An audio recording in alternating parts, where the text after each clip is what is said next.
This week on the Mr. Throwback Thursday podcast, we bring you a Fresh in Peace, a benefit concert, Snoop and the Olympics, no gas face this time, summertime round 2, hip-hop theme songs, and we'll check out new music from our new Artist of the Month.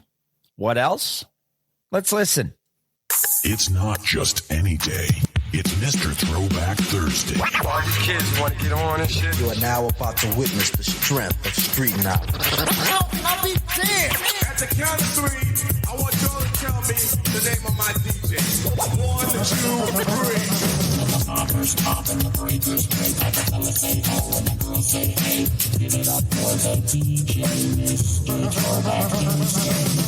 And now, here's your hosts, Bill Winters and Mr. Throwback Thursday himself, Jamie Robinson.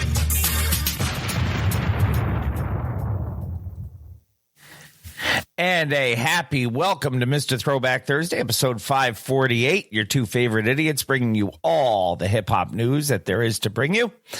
And under the guise of just complete bullshittery today between technical issues and health issues, but we are here. We are going to persevere. And then I'm going to go watch Flavor Flav and Snoop Dogg at the Olympics later on. Bill up in New York, Jamie down in Virginia. How are you, my friend? I am well. So we're not going to get deep into it, but you're not boycotting the Olympics? I'm sorry. I didn't hear you. I was muted and coughing up a lung. I said, we're not going to get into reasons. I said, but you're not boycotting the Olympics like I've seen on the internet? No. And the reason why is because I'm not super reactionary and I know my history. Good enough. And I know that none of what happened in the opening ceremony had anything to do with the Last Supper. It was more of a celebration of Dionysus. Yeah. From Greek mythology. Yeah.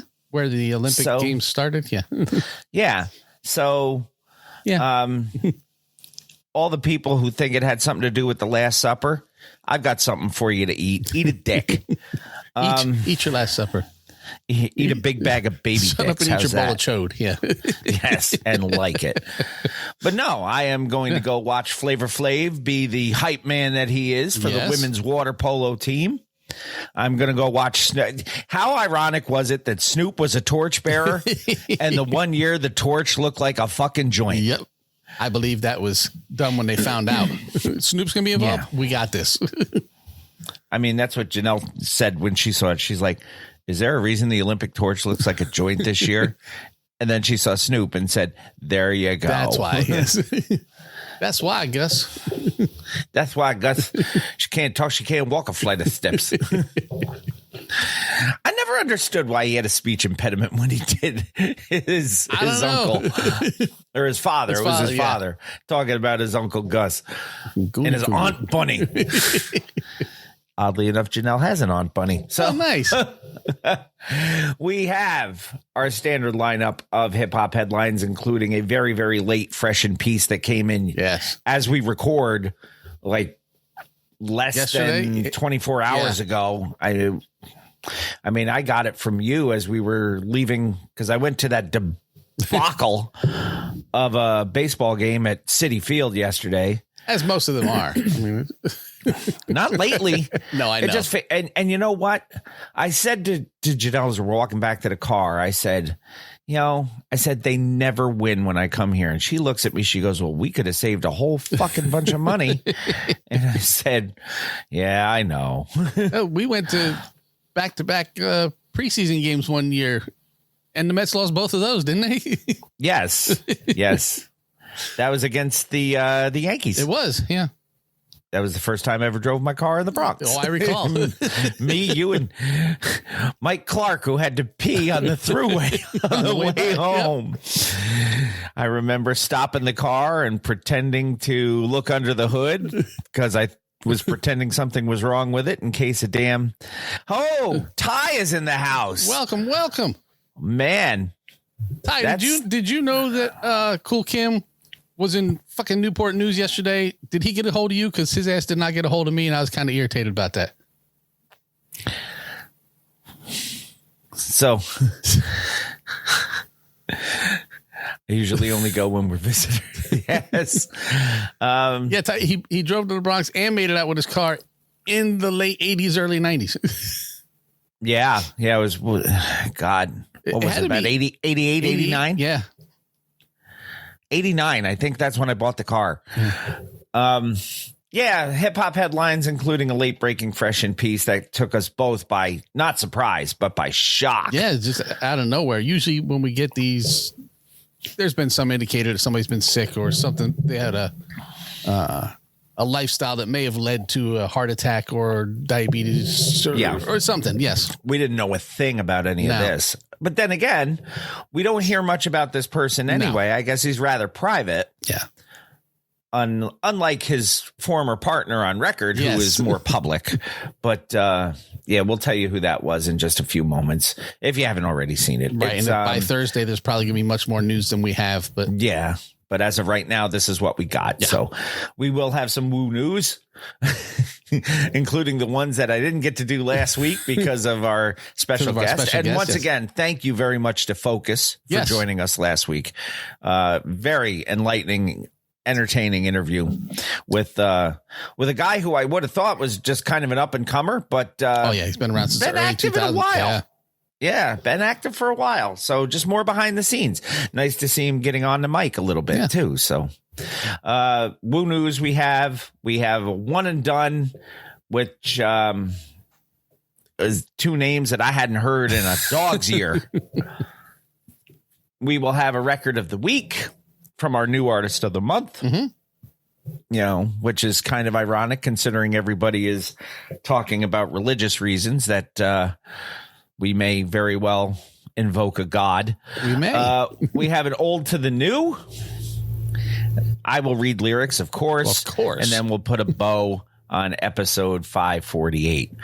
That being said, let us move on. Let's get started with some hip hop headlines. I'm not going to beg this morning. I just don't have it in me. Understood. So I will ask politely, would you please hit me with a little of that Triple H? Yay.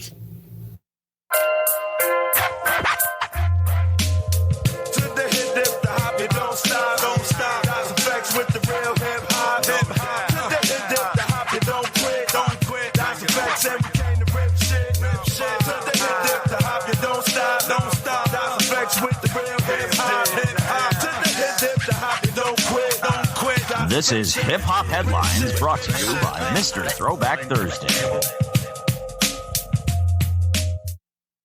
We'll get on it. It's your time. It is my toin, and my toin is going to start with the aforementioned late breaking Fresh in Peace. Yes. Reported by a lot of people over social media, and then we found an article from complex.com that which basically says a lot of people on social media. I was going to say summarized that everybody on social media was flooding with platitudes and tributes and just well wishes to the family of DJ Polo, best known for his work with Cool G Rap and being on the roads to the riches. One of the better records we listened to when we were growing up was Cool G Rap and DJ Polo. Road to the riches. Yeah, because you got to say it that way. You have to. Reportedly, allegedly passed away. We don't even have confirmation yet, other than everybody saying that it's happened. Right. I do know that Polo has not come out and said that he didn't die. Has passed. Right. No. News of his death began circulating as we record yesterday. Tributes started coming in. Eric B. was one of the first people to pay tribute. Shared an Instagram post honoring his late friend, calling him a brother and promising to keep his memory alive. My brother, DJ Polo, we had some great times. You will never be forgotten. Godspeed was the caption by Eric B. And Ty is with us today, and she's on fire. I love when Ty joins us. Yeah, we don't call her Talking Ty for nothing. Other members of the hip hop community, including Paz of De La Soul, D Nice, everybody. DJ Polo worked with Cool G Rap. They released 3 albums together in the late 80s, early 90s, and then G Rap went solo. Polo had a solo record. He did 96, Polo's 98. Playhouse in 98. Yeah. And I had forgotten this. And he was originally a member of the Juice Crew. Juice Crew, yeah. So I don't know why that had slipped my mind, because when you think of the Juice Crew, you think of more prominent members of it. You think Shantae, Shane. Yeah. Yeah. Juice Crew was early Wu-Tang. They had a lot of people affiliated with them. They did. Maybe that's where RZA got the model from. And there's nothing that says it isn't true. No. So, until RZA comes on here and tells me it's not. and you know what? This show is now on the internet, and if it's on the internet, it has to be true. That's right. So that's what it is. RZA-based Wu-Tang off of the Juice Crew. Yes. We said it, and we'll go with that. I say it is true until he's on this show telling you it's not. So from everybody here at Mr. Throwback Thursday, our deepest condolences and thoughts go to the fans, family, and friends of DJ Polo, who passed away very unexpectedly. Yeah, as far as we know. Because like I said to you before we started, or maybe as we were on here, very private as far as his exploits. G-Rap's a little more of a public persona. He is. We know more about what's going on with G-Rap because he lets us know. What we do know is that DJ Polo is now on the road to the riches. He is on the road to some type of riches. Yes. So, again, all of our best thoughts to the fans, family, and friends of DJ Polo, and we offer this moment of silence. Yay! And now we come to the payoff. No. And now back to our regularly scheduled programming. Our next article, we are having from Rock the Bells, a benefit concert is coming out next month for Rappin' Forte. Yes. So, benefit Forte. Indeed. Yeah, he's been in a bad way for a while. Yeah, he really has. He caught COVID twice. Yeah. That's rough. August 3rd, there is going to be a benefit concert at the Phoenix Theater in Santa Rosa, California. A benefit concert for Rappin' Forte. Post on the Real Rappin' Forte Instagram, or is it the Instagram or the Twitter page? I think it's the Instagram page. I think so. Over the past month, Anthony has faced additional challenges with contracting COVID-19 twice. Given his already compromised immune system, this has been a significant setback, forcing us to pause his treatment regimen for nearly 30 days as he has fought to regain his strength and recover. So he's been battling multiple myeloma. Yes. And now he's caught COVID not once but twice. Man, Forte pulls out of this. He's tougher than a $2 steak. Yeah. So if all goes well, hopefully he can kick the shit out of both of these things and say, cancer and COVID don't make me none. That's right. I was asking if we've seen it breaking this part of the Olympics. Yes, we talked about it and how it's a... yes, it's a demonstration sport. Demonstration, yeah, so like no medals. But... it will be August 9th and 10th. Yes. The B girls are on the 9th and the B boys are on the 10th. I watched the Katie Ledecky race last night. She finished in bronze. Yeah, I watched the men's something yesterday. Men's 4x100. Yeah, where they just crushed everybody relay in the world. Yeah. Yeah, something like that. That's as much as I've seen so far. I just found it funny that the girl who won the Katie Ledecky race was the Australian girl, and her last name is Titmus, which kind of looks like Titmouse. Yes. But it's one of those tests you take to see if something is right or not. Yes, I did take a Titmus test. I did. I was very abreast of it. Did you pass the Titmus test? No. And I before we get going any further on well, let's get back to Forte. Rappin' Forte, yes. We'll talk Olympics in a little bit. So this concert for Rappin' Forte, August 3rd, Santa Rosa, California, Phoenix Theater, features live performances, art donations, food booths, a true celebration of community and support. You can get a T-shirt, signed T-shirts. I don't know how he found time to sign T-shirts if he's really that. I'm sure his Are they health saying is they're bad. Rappin' Forte signed T-shirts though? They could be signed by anybody.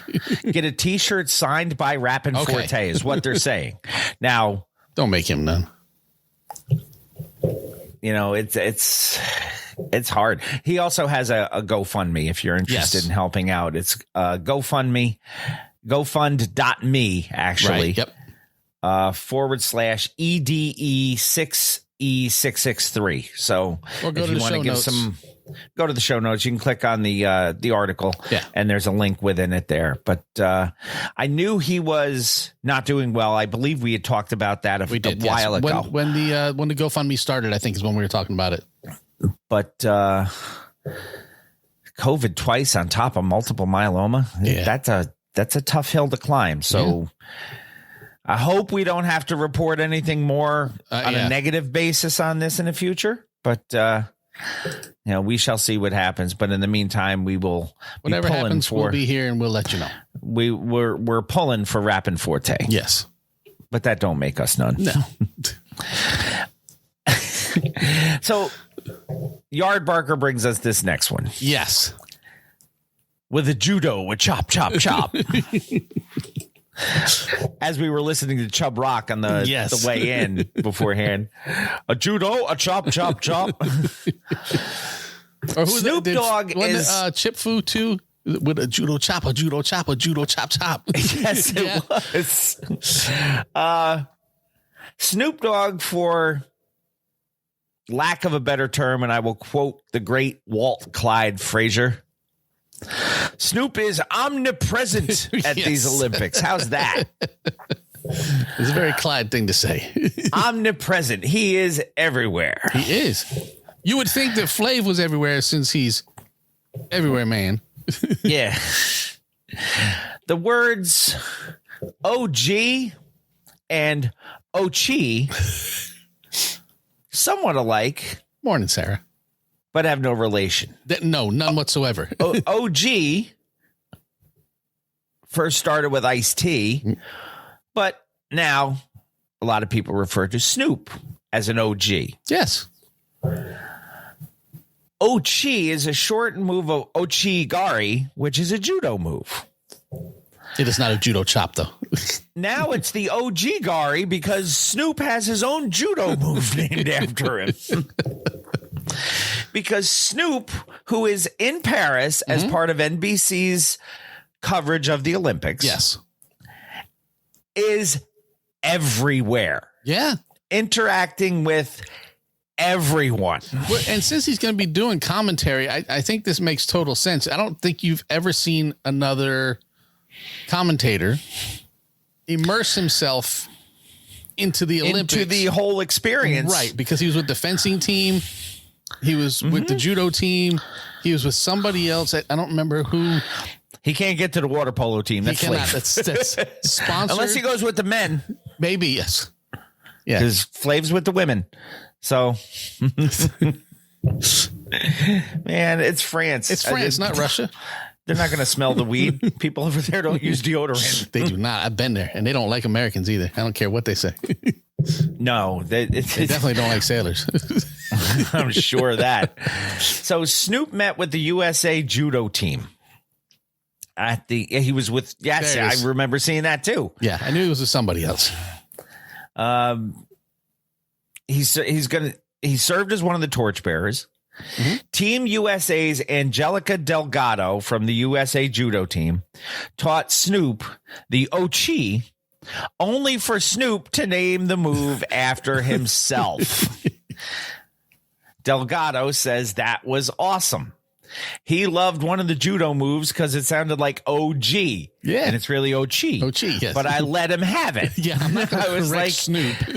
I was like, yeah, the OG. We'll name that after you.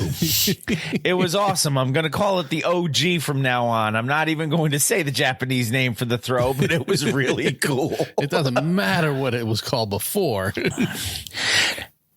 Delgado also said that Snoop was fearless after he learned a hip throw and demonstrated the move on Team USA coach Johnny Prado, which doesn't surprise me. Snoop's been in the ring at WrestleMania. Yeah. And he's got the worst frog splash in history. He's got the worst frog splash in history, followed up only by the worst people's elbow in history. So he is consistently worse when he does things, but he's entertaining as fuck, I don't care. Yeah, and that's what he's in the entertainment business. The coach was so thrilled with Snoop that he awarded him his own keikogi, the uniform worn in judo contests, and an honorary black belt. Prado, the coach, said Snoop did not expect the honor of receiving a black belt. He said, it's funny because the first thing that he said, I told Bruce Lee that I was going to become a black belt, and I'm thanking you. He's something else, he said. It was really great. Now, how do you identify, like, when somebody gets an honorary degree, you know it's an honorary degree. Yeah. If you get an honorary black belt, there needs to be some identifier on it so somebody doesn't say, oh, you're a black belt? Let's go and let's see. No, you find out when you fight them. It's honorary. The honorary black belt doesn't go around your waist. It goes around your head like a fucking headband. Yes. How's that? So you look like Daniel LaRusso in the Karate Kid.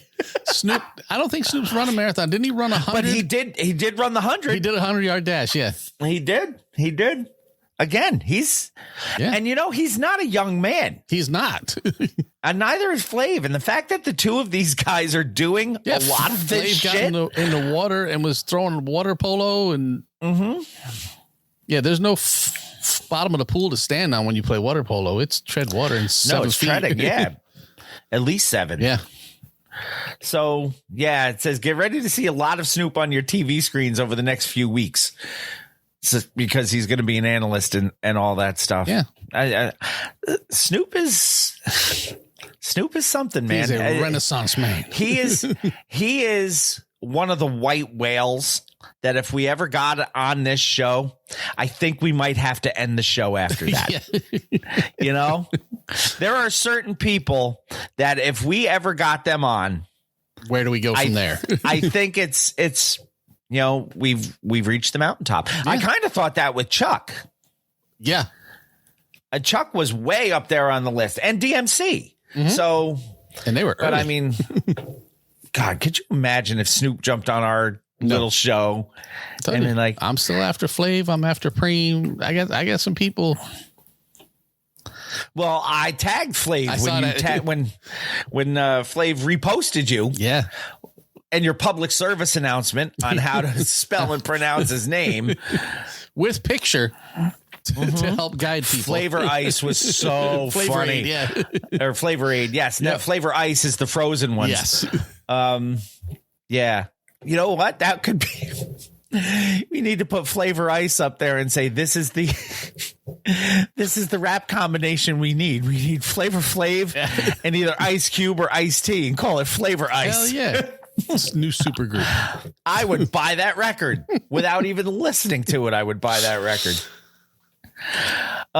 Let's keep on the Snoop tip, shall we? Do that. You've named this next one Jog, Jog, Pass, which is perfect. I do try. I mean, we mentioned the fact that Snoop wearing what looks like a Kobe Bryant t-shirt. Probably. He's a fan.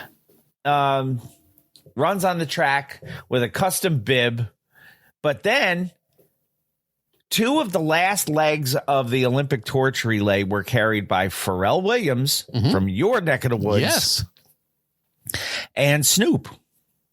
Not from the my lighting neck of the cauldron is what ends it. Right. Which, by the way, I think the cauldron's floating this year. Okay. Well, everything was kind of floating this year. That horse and the boats. No, I mean floating in the air. Yes.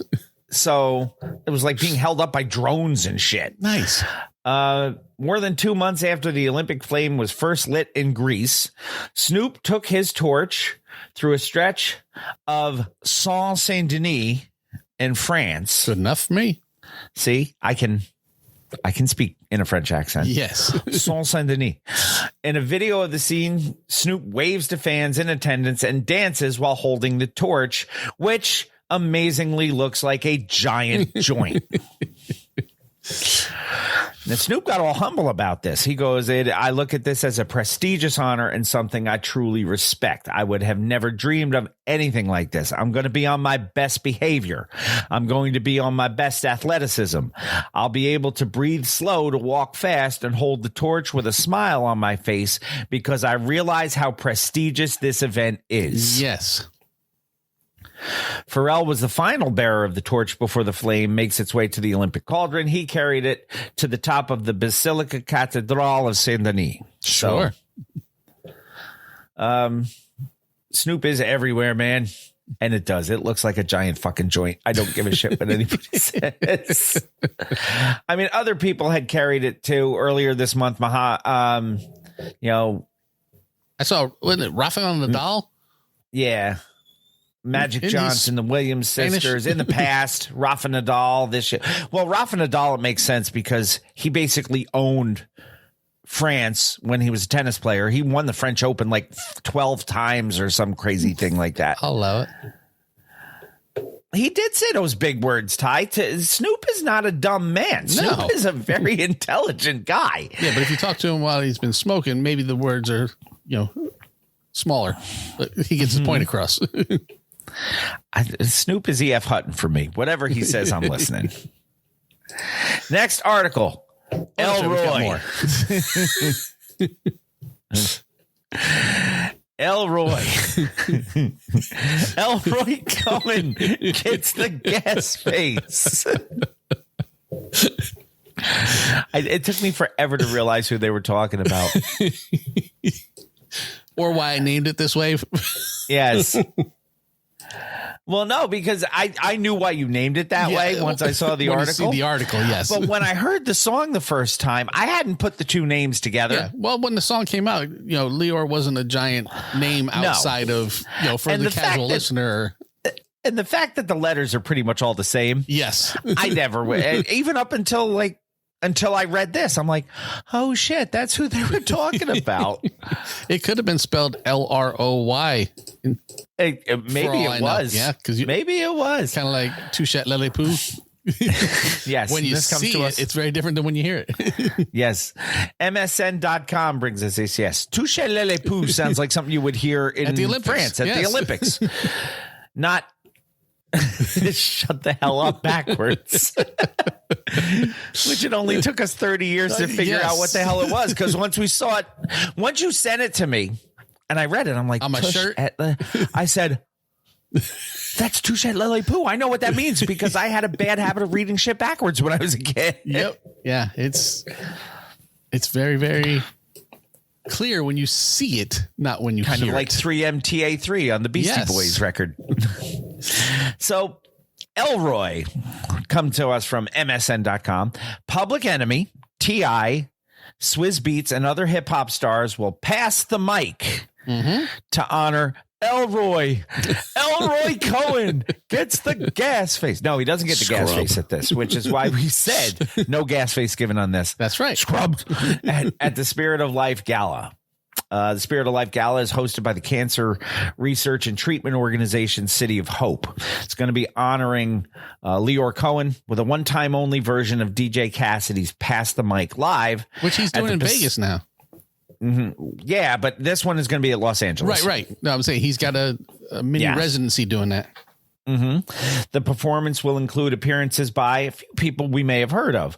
Public Enemy, Big Daddy Kane, Drew Hill, EPMD, make some noise. Indeed. Ja Rule, Murder. Memphis Bleak, there's a name we haven't heard in a while. Yeah. Swizz Beatz and T.I., who are all artists that have worked with Cohen throughout his career in some capacity. No, I didn't hear in there. Third base. Huh? No, I didn't hear that either. All right, Ty, thanks for jumping on with us for a little bit. We will be waiting for the next episode of What's the Word? Yes. So everybody say goodbye to Ty and give her a listen. Yes. What's the Word podcast with Talking Ty. So. Yes. Cohen will also serve as host of the event, which is organized by the music, film, and entertainment industry's fundraising group. That's the weird part to me. It is He's hosting his own tribute. Sounds a little self-serving, doesn't it? That's some Elon Musk stuff going on there. Yeah. Elroy Musk. Indeed. So for anybody who doesn't know who Leor Cohen is, he's been in the industry for like 40 years. He worked at Rush Management, The Island, Def Jam, Warner, 300 Entertainment. Basically, he can't hold a job. Right. So, it's such a shit thing to say. Currently the global head of music at YouTube and Google. Okay, so maybe he's holding a job there. Yeah. Per the event's official release, this year's City of Hope fundraising campaign, helmed by Cohen, will raise awareness and funds to address the challenges that underserved populations face in obtaining access to quality health care, especially cancer care. And I think we can all get behind that. All joking aside, great reason to have an event. Yeah. So, good on Leor for this. DJ Cassidy made a statement on honoring his mentor. He says, as a 10-year-old DJ and hip hop kid growing up in New York City, I idolized Leor Cohen long before he ever knew my name. Then, as his Def Jam intern in my high school years, a hero became a mentor. I'm truly honored to bring Pass the Mic Live to City of Hope and celebrate his commitment to making the best healthcare available to hip-hop fans and performers by uniting a once-in-a-lifetime lineup of iconic artists who have influenced his massive musical legacy and hip-hop's global influence as a whole. So, Chuck D said... We might have heard of Chuck. Chuck D said, race. Oh. And I don't mean the guy who's the head of stuff at Prestige Toyota, whose business card I showed you. That's his real name, by the way. Different guy. Chuck D said, Leor Cohen is a pioneer. Myself and Public Enemy have been beneficiaries of his visionary audacity. Whoa. Hip-hop's ride through the music industry has been turbulent, but together with Leor, we've grown with it and gone through it and organized what was necessary. Working with Leor makes you pay attention to everything, and he'll tell you that. Now, if you want to get tickets for this, too late. Event is sold out. 2-8 Lily Poo. 2-8 Lily Poo, yes. So good on Leor for the reason behind this. Like I said, it did when we first read it, it did sound a little self-serving. I'm going to host my own tribute. But you know what? If I'm going to raise money for underserved people to get health care, especially cancer care, which I don't know anybody who hasn't somehow been touched by cancer. And even more on personal levels, this is a good thing. So I hope he does very well. I hope he makes a shit ton of money, and I hope it goes for the right reasons. Hey, Harry Fox Agency, could you please leave us alone? We're trying to help you by supporting your music and getting people to listen to it. We just got muted on a January 31st, 2022 video. Yeah. By Harry Fox. Isn't that the one that pulled their claim last week? The one that I disputed, and they said, oh, okay. Yeah, that's the one. He can kiss my Harry Fox. How's that? Exactly. Or my un-Harry Fox, depending on whether or not I shave it. Just too much information for anybody to know. Yes. Summertime again is our next article. When I think of Will Smith songs, and if anybody wants to do a follow-up on them, there's one artist that never comes to mind. And that would be the God MC, because to me, they're just on different hip hop planes, you know? Right. But if you listen to that song, he's trying to sound like him. He is. This is the collab I guess we didn't know we needed. Rakim, the God MC, the R. Yes. And Will Smith, in genre, are peers, maybe not in style. Rakim is considered to be one of the most elite lyricists of all time. Will Smith, on the other hand, makes family-friendly Gateway, which not an insult. No, big fan. Will Smith brought a shit ton of ears into hip-hop that would not have heard hip-hop otherwise. Yeah, parents just don't understand. Girls of the World Ain't Nothing But Trouble. That whole type of song brought many people in who are, probably listening to Public Enemy and KRS-One at this time. And then led to, Miami and Getting Jiggy with it. And of course, another song, like you said, where he gets a little bit more bass in his voice and talks about summertime. Here it is, a groove slightly transformed. Yeah, that's got a Rakim feel to it in that delivery there. But I guess there was a video of him and Will that showed up on Instagram interacting during a Grammy special. Right. And Rakim had heard it and was so pleased with what he heard that he suggested that they collaborate on a new song. The Grammy salute to 50 years of hip hop. Will Smith saw Rakim backstage and revealed he was trying to copy him on Summertime. He said, I was absolutely trying to sound like you on Summertime because I had been screaming all night and I couldn't get my happy-go-lucky high voice. He then recalled that his producer, the great DJ Jazzy Jeff, friend of the show, DJ Jazzy Jeff, suggested he do a Rakim impression. Jeff just looked at him and said, yo, just give me that Rakim shit. Yeah. That's not something that everybody can just go, okay, let me do that. So he must have done Rakim before for Jeff. And he goes, oh yeah, remember when you did that? Let's do that. Well, apparently the suggestion worked because Summertime, pretty big song. Yeah. One of Who Gives a Fuck about a Goddamn Grammy for Best Rap Performance by a duo or a group. Peaked at number 4 on the Billboard Hot 100. Rakim, to his credit, decided he was going to capitalize on the moment. He took to the comment section of an Instagram post and suggested him and Will join forces on a sequel song. He's like, peace, Will. Keep rocking, bro. It's time for Summertime Part 2 with me on it. Isn't that called Autumn?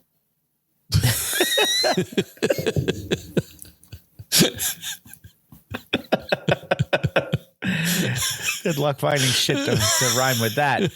Well, they can switch it up and say fall every other time. Fall is easy enough. Yes. Autumnal equinox. Will actually confirmed he's in the studio working on his first new album since 2005, and we heard his gospel-y who thing. Was it Ricky BETs. Smiley out there with him, or yeah, I don't know. Guy Smiley, baby. That would be better. Smith told Black Film Allies he spent the last year and a half experimenting with new sounds. Yeah, we heard. He also told the channel that his album will be the most personal body of work he's released to date. He said, given what the actor has been through since the infamous slap, it makes sense. We don't see why the actor couldn't slip in a Rakim feature in the track list. Summertime Part 2 would be an extremely ironic collaboration since people spent years theorizing that Rakim actually ghost wrote that song. Probably because he sounded so much like him. Yeah. But do I want to hear Will Smith and Rakim? I don't know. Guilty. I kind of do. Just to see what it would be like. I wonder what that shit would sound like. Yeah. So there's a part of me that wants this. Yep. Just don't make it a habit. Yeah. I mean, you're going to hear. But as we know, Rakim is open to working with just about anybody right now. Yes. And when we get to that, I want people's opinion on that. I don't even know if you're going to be able to hear it. So, but yeah, he's not on there a lot. He's very much behind the scenes on it. So it's more of a Rakim presents, but we'll get to that. Yeah. Beyond a reasonable doubt. Tells you all you need to know about this next article. Yep. That's how you have titled it, which means there's got to be something legal we're talking about. And we have talked about this multiple times in the past. We have. As the courts, and it's kind of like a division between what supersedes what. Dame Dash seems to be offering up his interest in Jay-Z's debut album despite a 22 court ruling. Yeah, so we've talked about this before, how he got in trouble, had to sell his interests in Rockefeller. In order to pay fines. So it's kind of like garnishing his wages in a weird way. And then Rockefeller came back and said, no, based on our bylaws, that's illegal because we have to approve who he sells to. And that's when we were like, said, no. bylaws. Yeah. The court said it is his property, not yours. Which has to be liquidated Yes. to satisfy this. Yeah. So anyway, the embattled Rockefeller co-founder took to Instagram on Friday, July 19th and posted a photo of Hawaiian Sophie's first album, Reasonable Doubt, alongside a promo photo of the duo alongside Kareem Biggs Burke. Yes. In the post, Dame wrote, "This shit is for sale. 1/3.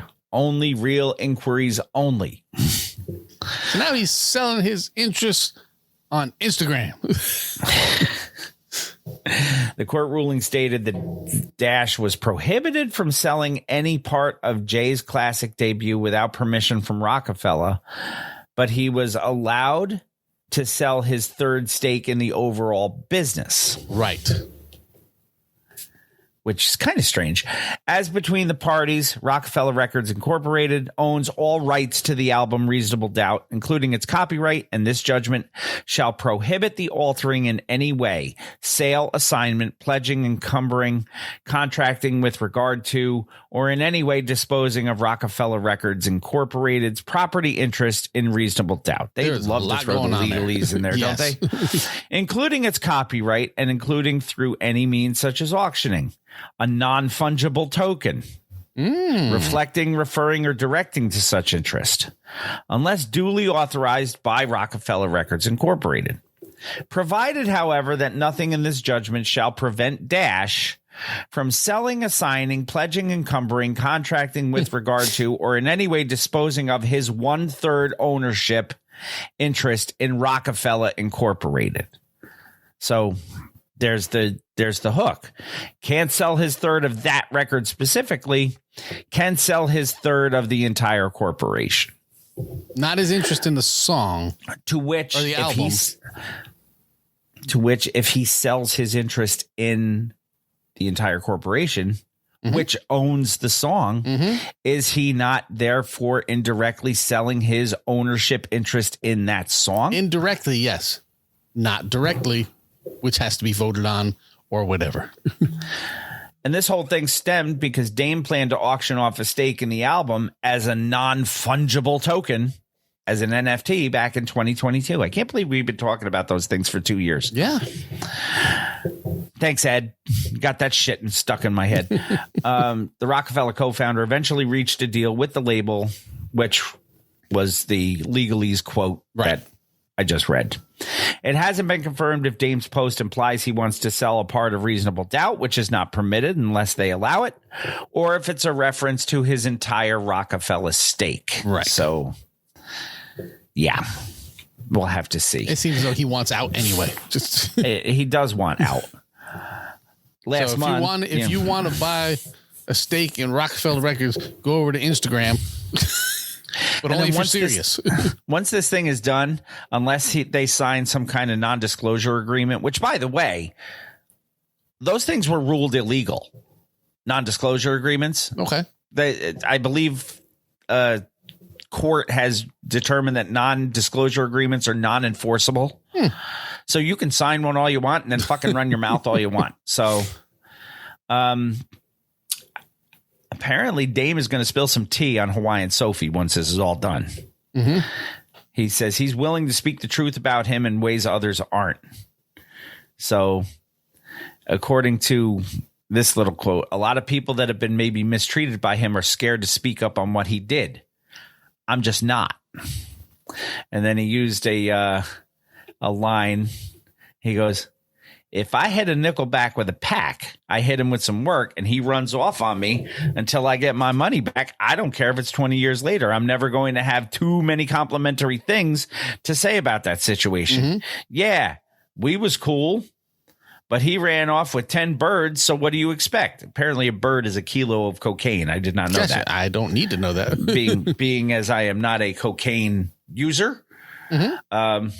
He says, and a lot of people that say those things, they've never been in a position of being a person that cuts checks, works this hard, and have had people at that level take them to court. Now, non-competes are actually still enforceable because you're getting paid. So, but non-disclosure agreements, no, they were ruled. You can't tell people that they can't talk. Right. Kind of basically violates the whole First Amendment, right? Yeah, freedom of speech. Just watch what you say. That's Exactly. how that works. Ask the OG about that. The original gangster of original gangsters. Hip hop TV themes is our next article. Yes. Because And I know yeah. there's two things in this world that Jamie advocates for more than anything else, and that is hip hop music and culture, and the fact that TV shows need to bring back theme songs. Yes.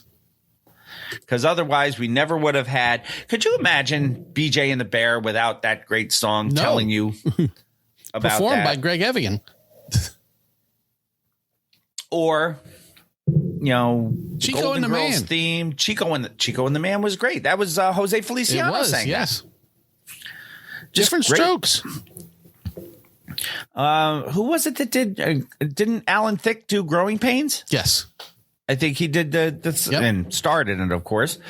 But The Jeffersons was done by what's her name? Willona from Good Times.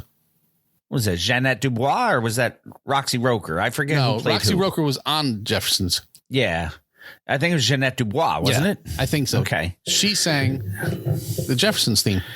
which was I quote the Jeffersons theme all the time. Yeah. Everybody says "moving on up." Yep. I mean, hell, Will Smith quoted it. Indeed. Since I moved up like George and Wheezy, you know, Yeah. So we need more theme songs for TV shows. yes, I used to say I would watch a TV show that I didn't want to watch if it had a good theme song. And it doesn't even have to have words. No, I prefer it if it does, but it does not need to. And think of some of the great ones that did. MASH. Mm-hmm. You heard that song, you knew that show was coming on. Yeah. All you had to hear was that first 5 or 6 notes on the guitar. Doom, doom, doom, doom. Doom, doom, doom, doom. And then you're like, okay, MASH is coming on. Yeah. Or House. Law and All you Order. had to hear was those 2 heartbeats. Mm-hmm. And then the House song came on.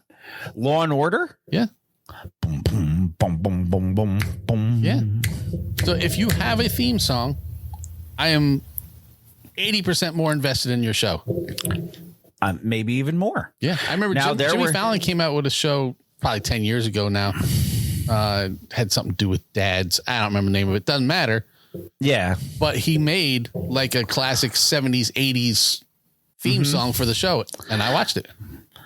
Now, a good TV theme doesn't mean it's a good show, No, like I said, I will but watch it a will bad get show my with a good eyes on theme. it. So, Jamie wants according to Revolt, 17 classic hip hop theme songs for TV shows. Yes. I mean, hell, Fresh Prince of Bel-Air. Yeah. That's a great TV theme. I agree. In the House, Was that LL did that Yeah. one. Yeah. Living Color? Heavy In D. Living Color? Yeah. It's all right to be. So let's see. in Let's see living the color. 17 that they list according to Revolt. Yes. First one, Fresh Prince of Bel-Air. Of course. And that, I mean, Speaks for everybody itself. knows the Fresh Prince of Bel-Air. And if you remember us talking, Quincy Jones originally wanted a different theme for it, something jazzy. Yeah. And Jeff came up with the theme they ended up using. He played it for Quincy, and Quincy, to his credit, said, "It's well, better I than what ain't I wrote." using that bullshit that I did. Yeah. That was a direct quote. He said, well, Yeah. that's better than that bullshit I did. Yep. That's the theme song. And then there's an additional verse that was removed to shorten the song for the show. Right. But you can It's you can the find verse that online. in between where he was being sent to California and where he got into the cab. There's a gap in between. Second show they list, and I'd mentioned In Living Color. I forgot there was a show called The Wayans Brothers. Yes. Because it was the two talentless ones. Marlon and Sean. SW1. Who was the DJ. Which was on for 5 seasons. Yeah. Sean was okay. He was the never DJ liked on Unlimited Marlon. Marlon was the one that tried way too hard to be funny. Marlon was Eric Andre before Eric Andre was Eric Andre. Yeah, isn't Marlon the youngest? Yes. Oh, that's probably why he tried so hard. With all those other siblings ahead of him, he needed to say, look at me, look at me. So instead of creating a full-on theme song, they delivered a short jingle before switching to Electric Relaxation by Tribe Called Quest. I remember it was something to do with Tribe. I didn't remember what it was. Which played as they hilariously, according to this, attempted to help an older woman cross the street. Yes. I found nothing that Marlon Wayans did hilarious. Yes, but this brings us back to Olympic judging. Mm-hmm. There is no criteria. You just choose to not like him, so he will score lower. It's same thing. In the House, we talked about this one, which was a really good show, by the way. Wasn't Carlton on that one too? Yes. Yeah. He certainly I vaguely remember that show. LL Cool J struck gold with In the House, which also ran for 5 seasons.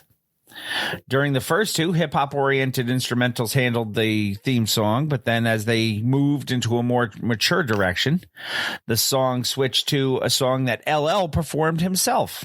See, I would immediately have contacted the Fat Boys because they have a song called In the House. In the House. Wasn't that Big and Beautiful? Mm-hmm. In the House. Hammerman. I don't even remember this other than the fact that it was a cartoon. Yeah. Because I think at that point I'd stopped watching cartoons. Yeah, I remember it was on. I could probably say I can envision it because I've seen it years later looking back, but I don't remember watching it. It only lasted 1 season. That could be why then. Although I am the king of 1 season show fandom, so. Yes. At the height of his career, MC Hammer had an animated series called Hammerman, which was centered around a cartoon version of himself with the ability to turn into a superhero with the help of magical shoes. Not magical pants? They missed that one. They missed that. That's why it only ran 1 season. Naturally, the Oakland Star provided the show with a high-energy track. Well, of course. One that gave listeners a synopsis of what to expect upon viewing. And that is another thing theme songs should do. They should give you some idea of what you're about to see. Which is why The Jeffersons was so fucking good. Also, Chico and the Man. I keep coming back to it, but that one was excellent to tell you what the show was going to be about. BJ and the Bear also. Nowhere did they mention Monkey and People Clues. He did say, I'm BJ McKay, and this is my best friend Bear. Best friend Bear, yeah. And I was thinking to myself, oh, he's got a bear. Nope, he does monkey. not. It's like having a cat and naming it Chicken. Yes. It's Planet of the Apes. Number 5 on the list, In Living Color. Yes, that was heavy. That was Take it from me, it's all right to be in living color. Dwight Arrington Myers, the late, great Heavy D. Yes. In Living Color, great show. It spawned Keenan Ivory Wayans, who didn't do much after that, to be honest with you. He was much more behind the camera after. Yeah. You know, he did one of my favorite movies. Damon was the big star of that one. I'm going to get you, sucker. Yeah. Damon was the big star. He was the breakout star. Yeah. Mm-hmm. And now Hawaii Five-0, that's another great theme song. Yeah, it really is. His son looked just like him. Sound just like him. They're doing a show together. I don't know if it started yet or not. It's the two of them. Yeah. Yeah. I play the Hawaii Five-0 theme when I'm doing the PA announcing for the hockey games, because I like to get people up in the stands doing surfing moves because I'm an idiot. Jim Carrey came out of that show. Jennifer Lopez was one of the Fly Girls. Yep. Jamie Foxx. Yeah. To a lesser extent, Tommy Davidson, David Allen Greer. I was just about to say Tommy Davidson, David Allen Greer. I think that's the big names out of it. I'd agree. I don't think any other George Stephanopoulos' wife was on there. Okay. I can't remember. Allie Wentworth. That's Yes. For the theme song, fans were treated to a song of the same name by Heavy D and the Boys, produced by DJ Eddie F. Yes. Heavy D rapped about being free enough to reach any goal in life, a powerful message given how much the cast and crew accomplished during In Living Color after the show went off the air. Yeah, Jim Carrey did pretty well for himself. He did all right, yeah. I love Jim He was Carrey. okay. He was okay. I constantly forget about how good this show is because I used to watch it really on the regular because I always liked the cartoon, the comic strip, but the Boondocks. Yeah. Aside from the fact that all the characters were voiced by the one girl. Really? Yeah. And because stupid me didn't take my magic mind yet, I don't remember the name that I'm trying to think of. And I will look it up. Living Single. Queen Latifah.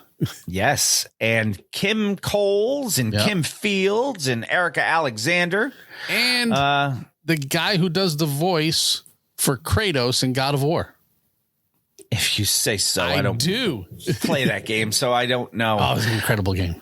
In Living Single was a sitcom based in Brooklyn. Mm-hmm. Too bad Ty's gone. Yeah. Was on for 5 seasons. I thought it ran for longer than that. Latifah provided the theme song, a mix of singing and rapping, because that's what she does. She does. Yeah, that was a good show. Now, I'm going to throw a little knowledge at you. Please do.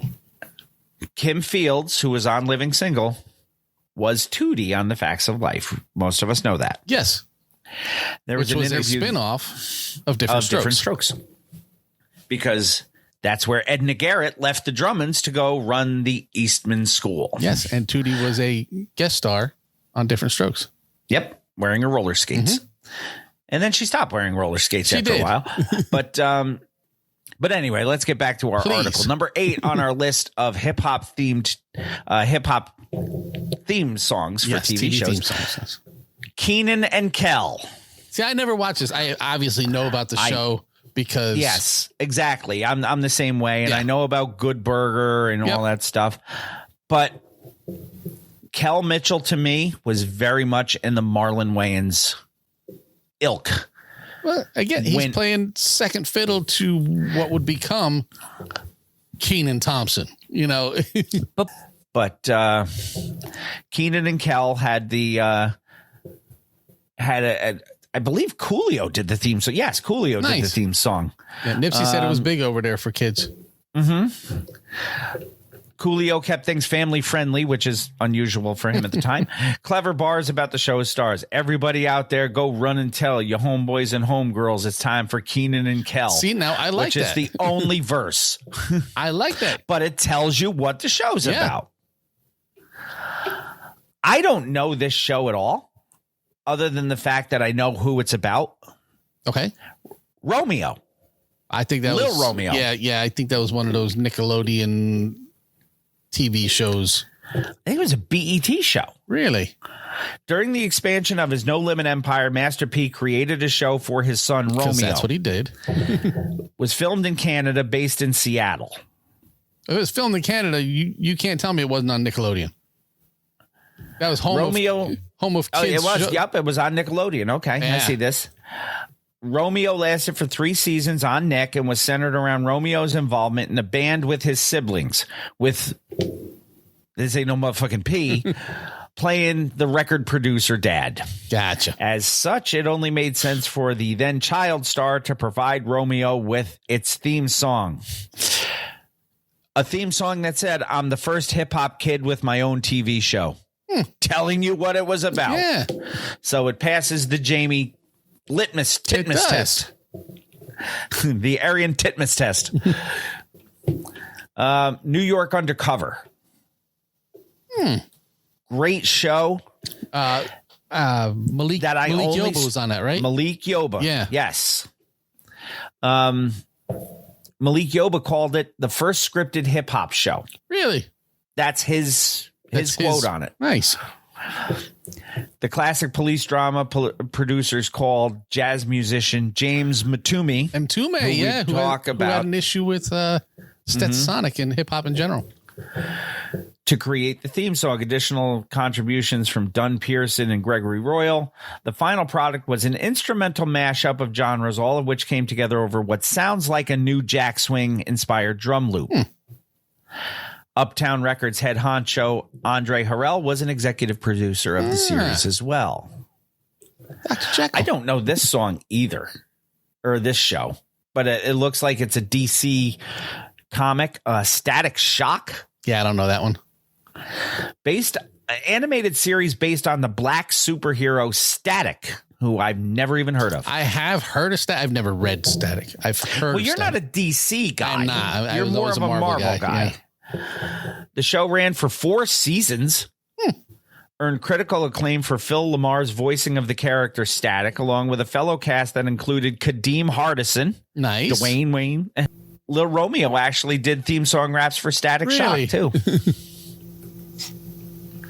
But was it green, John? I don't know if that's the same thing. If it was green, maybe. Number 12 on the list. Now, this is a show that I do know of, never really watched, was Samurai Jack. Oh, that was part of the Adult Swim. Adult Swim. Yeah. Yeah. For 5 years. So the plot of the show surrounding the main character of the same name, Samurai Jack, found himself fighting his way back to his timeline after being thrown into a dystopian future. Nice. The theme song was performed by Will.i.am. Oh, that's pretty cool. Providing lines like, gotta get back to the past, Samurai Jack. Again, telling you what the show's about. Yeah. Then a Black Eyed Peas. Gotta get back. Gotta get back.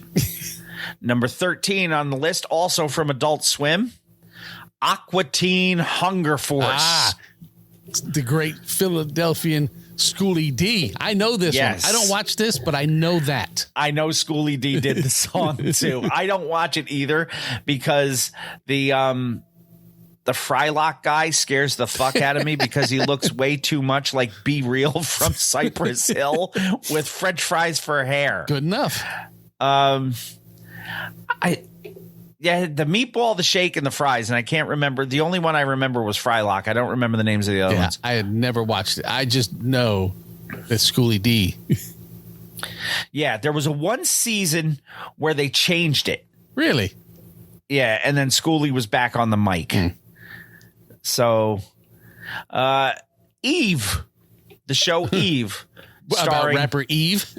Eve, and I remember this show. I didn't remember it was on for 3 years. I can say I've probably never watched that either. Meatwad. Yes, that was the name of the meatball, which obviously John took his meatwad this morning. So. And it was not green. No. Eve had a sitcom of her own named after herself, but did not play a character named Eve. She played a character named Shelley. Shelley Williams, a fashion designer. And Eve didn't do her own theme song. What? Did Allie Landry do it? Missy Elliott did the theme song to the Really? Eve show. Yes. Very well could be. I don't know, John. Mr. Shake might very well have been. I'll have to IMDb Aqua Teen Hunger Force later. Unless Mr. Shake's going to come out and throw the first pitch of the Mets game, he doesn't care. Missy raps on the upbeat theme song. She's the kind of chick who likes to look fly, can pick up any guy with a slick rap line, give him the eye, get the keys to the ride, and live the single life, a little teasing on the side, which is a nice way of saying she's an independent woman who doesn't mind hoeing it up every now and then. She can buy herself flowers or whatever. Just Jordan. Do you remember that one on Don't know this Nickelodeon? one. Nope. Jay Lewis, who was previously known as Lil JJ, was a stand-up comic that scored a TV series called Just Jordan. The show followed his character Jordan Lewis and his life with a family in L.A. after relocating from Little Rock. Lil JJ also provided the hip-hop theme song for it. I'll believe you, sure. You know Tia and Tamara, right? The Maoris? Yes. You know they had a little brother? No. I know. Taj. Wasn't Tim Reed their dad? In the show, Yes. yes. Taj Mowry, the younger brother of Tia and Tamara Mowry, starred in a show called Smart Guy, which ran on the WB for 3 seasons. Remember the WB? I do. It was Channel 11 up here. Didn't that take over for UPN? I don't they know. merged, I think. Yeah. Because UPN was Channel 9 for a while. Okay. The theme song was produced and written by the late Christian Rex for the first and second season. Rex also composing the entire second season's music. In the third and final season, the intro was performed by Hammy and featured cast member Omar Gooding. So apparently it was a hip hop. And the last one that they mentioned was Martin. Martin. Nice. Martin was an essential sitcom, ran for 5 seasons, starred Martin Lawrence, and apparently he did not get along well with Tisha Campbell. Although they played husband and wife, they apparently had some legal issues. I wonder if it came out of them being in House Party together. As far as the energetic theme song, a real-life legendary DJ revealed that it was his voice on the show's theme song, a revelation that he was not happy with. I believe Martin overstepped his boundaries by taking something that belongs to me without getting my permission, the DJ told Kid and Play in an interview. And that would be Kid Capri. Wow. Because they never mention him in the article. No. But if you go to the actual interview on YouTube, it says Kid Capri talks to Kid and Play. Kid Capri. And then the last 2 years, they switched the theme song and went with more of an R&B thing. So that is your 17 hip-hop themed TV themes. And now, I forgot. new school news. Lupe Fiasco stuns Joe Budden with a wild masturbation confession. And that's enough of that shit. We are going to take our first break of the day. And when we come back, we will have Woo News on Mr. Throwback Thursday, episode 548. Now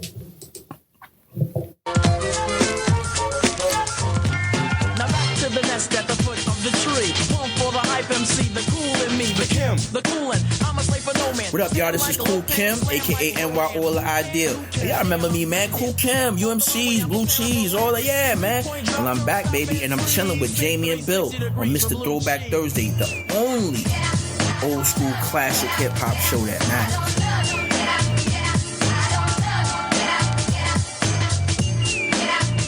That's it, man. That's it.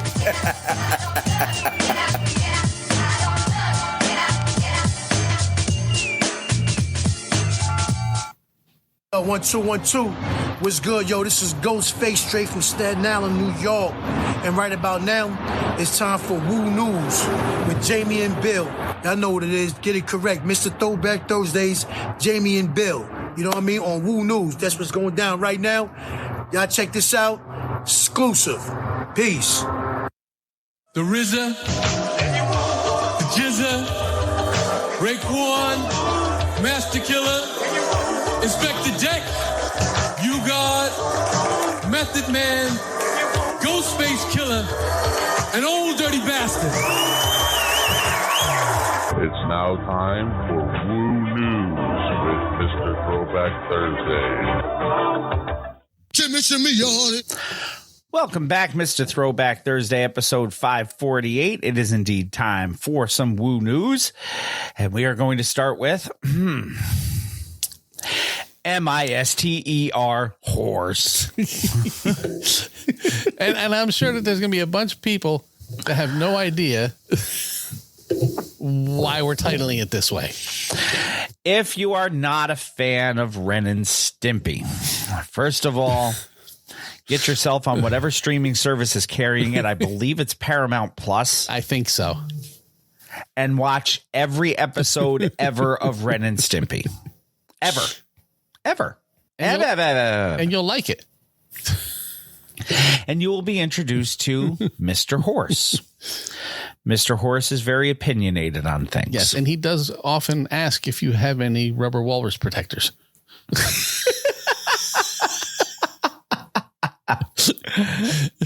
Rubber nipples.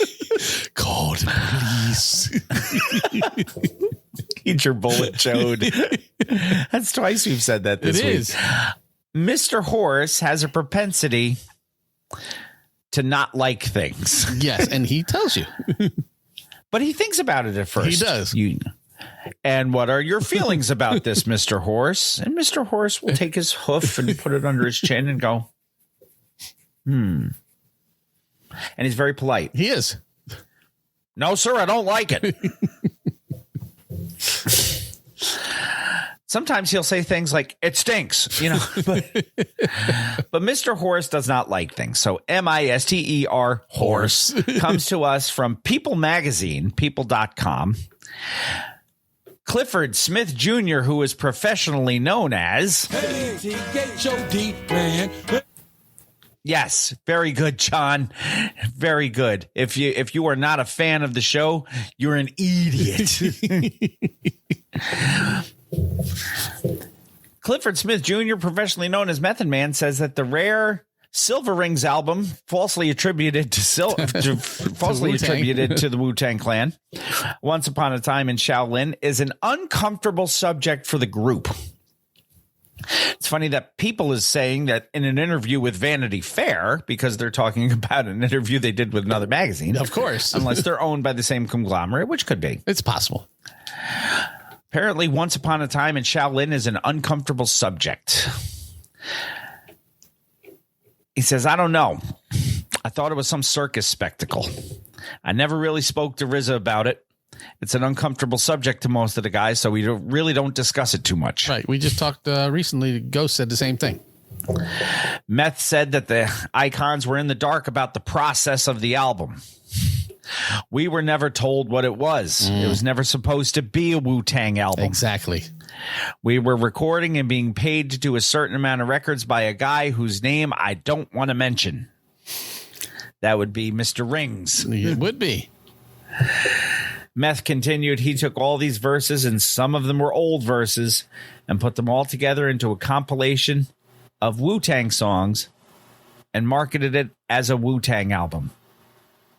And a single copy of a Wu-Tang album at that. Right.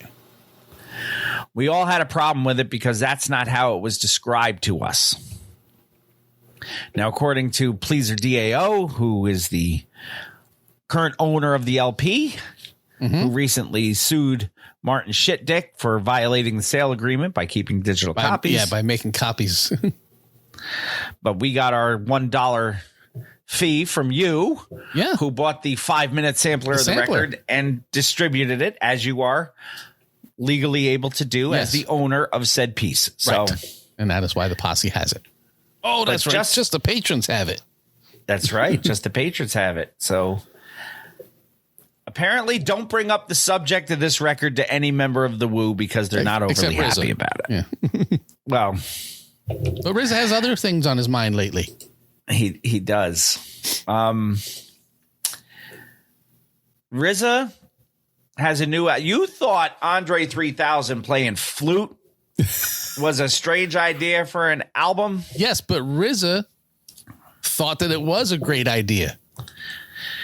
And expanded on it. He did. And this comes to us from pitchfork.com. Coming out this year is a ballet through mud. Which in and of itself sounds weird. Yes. What's even weirder is that this ballet is being scored, wrote and composed for performance by RZA. Yes. Is Gravel Pit which he one wrote of the songs? last year? Yeah. There was a performance of this thing at Denver, Colorado at Betcher Concert Hall, performed by the Colorado Symphony Orchestra. The score includes spoken word and orchestration that RZA says was inspired by revisiting his childhood notebooks. The recorded version will stream via Platoon. Okay. Which I guess is a streaming service. I do not know what that is. I just thought it was a movie. It is a movie, that I know. Nope, Platoon is definitely a streaming thing. Yeah, and this I know, isn't that from the Arrested Development album, Bullets in the Chamber? Yes. RZA said in a press release, I have been composing my whole life, although I didn't know initially that was what I was doing. The inspiration for A Ballet Through Mud comes from my earliest creative output as a teenager, but its themes are universal. Love, exploration, and adventure. I hope people use it to score their own lives, to transform a drive to the grocery store or sharing a meal with loved ones into something magical, to be inspired and let their imaginations take them into a different chamber, if only for a moment. That's the 37th chamber, is that? Maybe. It's a different chamber, this we know. But if you are interested in seeing what any of this looks like, you can go to our website, MrThrowbackThursday.com, click on the show notes, click on the link for this. There is an embedded YouTube video of A Ballet Through Mud. And the soundtrack album is coming out this year. I guess it has 11 tracks on it. Don't necessarily think this is going to be an album of the week when it comes out. You never know. A record of the week. I may have to check out his Gravel Pit. We'll see. Maybe. I mean, it is RZA. It's probably better than any of us wants to give it credit for, because RZA's pretty good at that kind of stuff. So, yeah. Next piece of Woo news: YouGod still sucks. Yeah. I picked up a YouGod reference in the latest Eminem record that I hadn't picked up on first. Nice. Well, I will tell you, you should thank me, because for your birthday month, Artist of the Month, I almost did YouGod. But I did not. What would we have done? What would we have done? That would have been the fun part. He doesn't. He has one record that I know of. He's got more. But that's the thing. You don't know because it's YouGod. So no, I kind of like your choice. So yeah, I'm okay with it. YouGod still as I like to say to the doctor I used to work with, he is the 9th best MC in an 8-member group. Yep. I told the doctor one time he was the 2nd best doctor in the entire practice. His problem was everybody else was tied for first. Yeah. So he didn't like that, and I didn't like him, so that's where we go. It's time for the one and done. The one and done came to us in 1988, the greatest year in hip-hop history. Yes. This record was not a reason why it was the greatest year in hip-hop history. It just happens to fall within that year. Right. This record has 1, 2, 3, 4, 5, 6, 7, 8, 9, 10 tracks on it. Oh, you missed a wonderful opportunity to count to that. 1, 2, 3, 4, 5, 6, 7, 8, 9, 10. I never watched that show. I do not. And besides, I didn't know how many it was. And if I had known it was going to end on 10, maybe I do that. But I never watched The Electric Company. I thought, no, that was Sesame Street. Was that Sesame Street? I very rarely watched Sesame Street, too. Yeah, it was on a pinball. See, I thought that was all part of The Electric Company. I guess it was Sesame Street. I didn't watch Sesame Street as a kid. I didn't. Or see The Godfather. Nope. I was too busy watching game shows. Yes. So, because for the longest time, I wanted to be a game show host. Yes. Anyway, this is, from what I can see, the only record for this pairing. True one and done. I believe so, yes. DJ KJ and MC Cooley C. Now, Cooley spelled with a K. Of course. Our time has come. Yes, so now... And gone. Cooley C went on to do stuff on his own, but I believe he only did one album on his own, so he may come back around here in the near future. DJ KJ is Keith Jones. That makes sense. MC Cooley C is Calvin Puckett.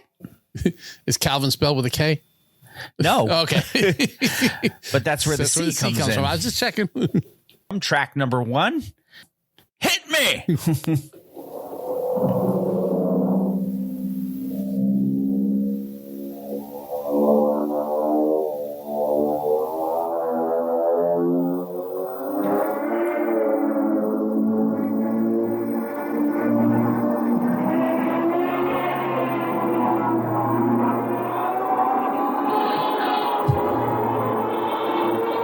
All right, we get nothing from from Hit Me except for it sounds like a plane is going down in like an old movie. Track number 2, Why Me? Frank at man, I told Frank don't let this boy dress like this. We said that as we were getting the audio issues. Cool to see walk in with some short pants on. Me, KJ, we looking good. I mean, we were looking good. We had hair on our legs and everything. Cool to see walk in with some short hair on his knees, man. I'm like, Frank, why you let your homeboy come like this? Come on, man. Come on, my butt. KJ, what you got to say about this, man? We done asked him a question. I don't know why you, man. It's very, very Miami bass without the bass, though. It sounded like Miami Luke found treble. somebody who lived in his neighborhood and said, hey, you want to put out a record? Miami treble. Track number 3, Know You Better. Hey, man, you see that girl over there, yo? Yeah, man. She looks so good to me, man. Cool, that's the kind of girl I can fall in love Fall in love with, yo. Man, I want to get to know her better, yo. She You know what's funny, man? What's up? How every time you want to meet a girl, you never can meet the girl you want to Yo, meet. man, I know what you mean, but her right there, I'ma fall in love with her. You just watch. Hey, girl, I want to get to know you better, cause I think me and you should be together. I look up in the sky and see your face in the clouds. I want you to be mine and be mine. That is the obligatory slow jam for the record. Track number 4, KJ's 808. I'm going to bet this is the DJ cut for the record. I'm going to say that's probably a very good. I want to get into it, man. You know, like a sex machine, man. Moving, doing it. You know. Can I count it off? One, three, four.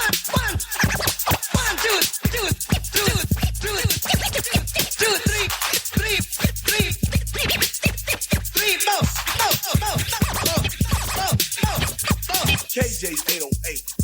KJ's 808. Track number 5, Let's Get This Party Started. Oh, no. Not Bring the Party Back. Poor Mick. Yo, he deserves every ounce of scorn he gives.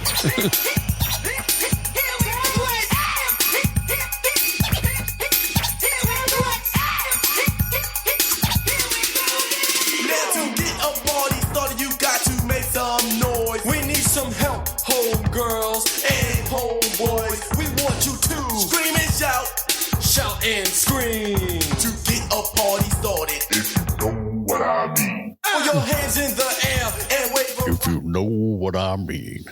Still better than Mick Benzo. Yeah. Track number 6, If You Don't Want to Party, Bring the Party Back. If you don't want to party, don't listen to this record. If you don't want to party with me. They actually played that at City Field yesterday. Oh, and they played Gangstar too. Oh, nice.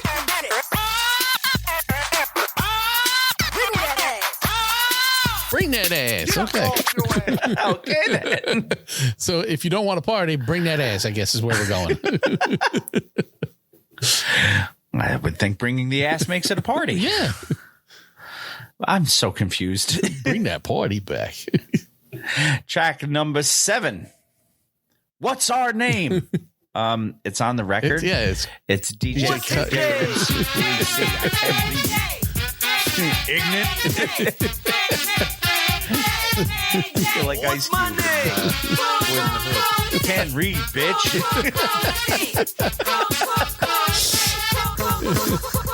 I don't rap like this for you to insist to start the record over and start enlisting death-defying rhymes. We're much inclined, no rough draft needed, only the outline. Begging for more of what you bargained for, and at the level we're at, rhymes will only soar. And to be what I am, you must know at the how to level do it. we're at, our rhymes will only soar. I don't know what narrator comes in and says, Maury Povich said the machine determined that was a lie. Mr. Horse comes in and says, no, sir, I don't like it. I don't like it. Number 8. Oh, this could go a multitude of ways.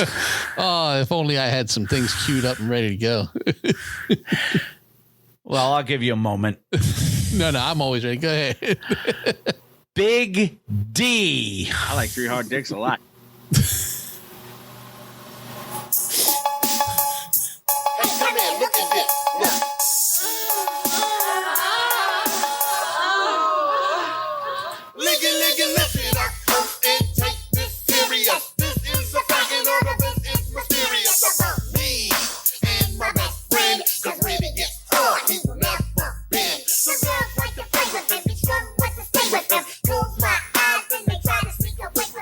Okay, so it's got a buttermilk biscuits voice, and I'm pretty sure that's his D talking to him. I'm surprised I was not an assertive woman as well. Nah, I only had time for one. But I do sound like a very assertive lady. I'm a woman who knows what I want. Just for you. And how old is this? I don't know. Do I have that one in here?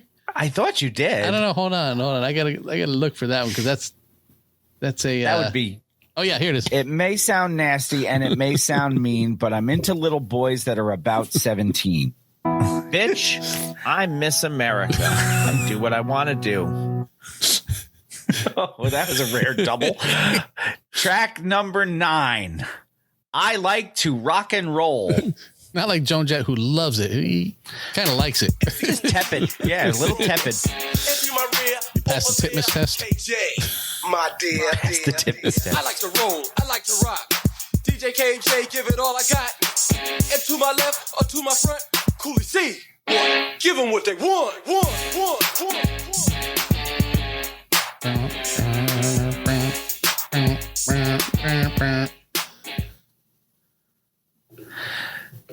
I don't know if it passed the Titmus Test. Last track, the title track. Our time has come to end our careers. And the narrator comes in and says, and subsequently left.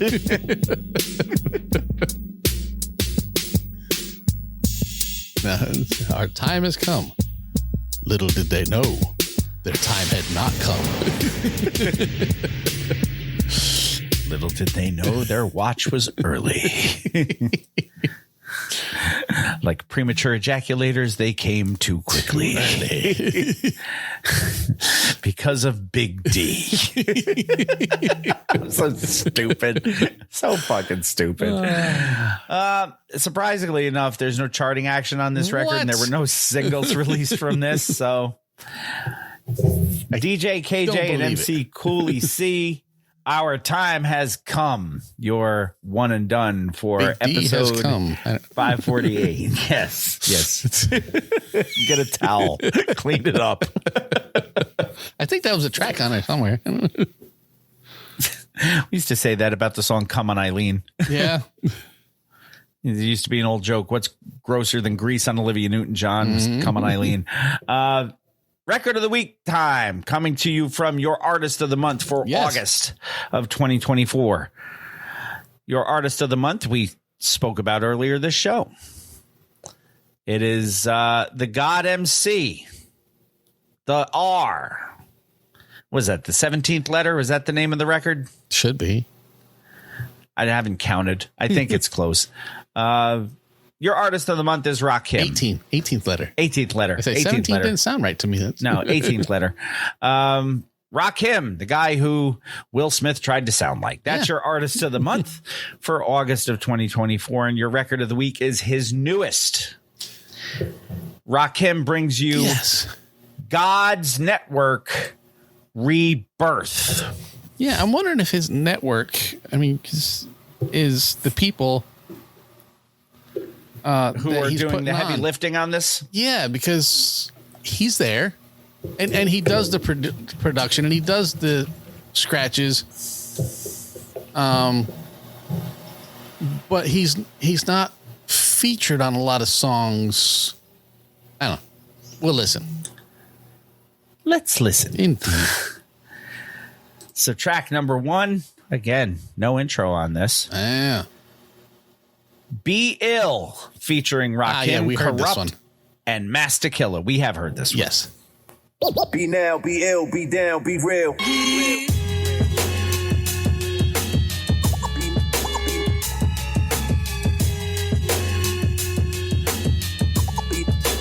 Yo, they used to always ask me what I wanted to be when I grew up. I said, yo, be now, be ill, be down, be real. A fashion dripper, call hard, Timberlands, contest, ops flop. And I think this is the best choice of the single to lead with. Where I don't believe LL's was. I believe that LL single was a rare miss. Yeah, it was a dud. Track number 2, Now is the Time, featuring Rakim, BG, and Huss Kingpin, featuring Compton Menace. Yeah, there's a lot of stuff going on here. A lot of stuff going on there.